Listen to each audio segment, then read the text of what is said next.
నిన్ను త్రాసులో ఉంచినప్పుడు నువ్వు ఎలా కనబడతావు దేవుని దృష్టికి? నీ యవనాన్ని దేవుడు ఒక దినాన్న త్రాసులో పెడతాడు. నువ్వు విన్న వాక్యాన్ని దేవుడు త్రాసులో పెడతాడు. ఏవండి, మనం సరి చేసుకున్నామా? దేవునికి మనం లెక్కప్పు చెప్పాలి.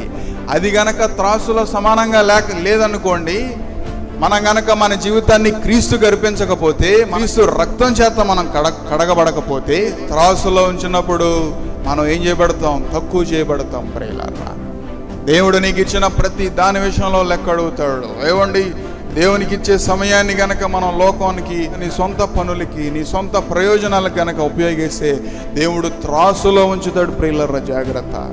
దేవుడు నీకు ఇచ్చిన ప్రతి దానిలో కూడా దేవుని భాగాన్ని దేవునికి ఇచ్చేయాలి. సమయాన్ని కానీ, ధనాన్ని కానీ, ఏదైనా సరే. దేవుడు నీకు ఇచ్చిన దేహాన్ని పరిశుద్ధంగా కాపాడుకోవాలి. లేదనుకుంటే దేవుడు నిన్ను త్రాసులో ఉంచుతాడు. అక్కడ గనక నువ్వు తక్కువ చేయబడ్డావా, దేవుడు లెక్క చూసి ఏం చేస్తాడు? ముగిస్తాడు.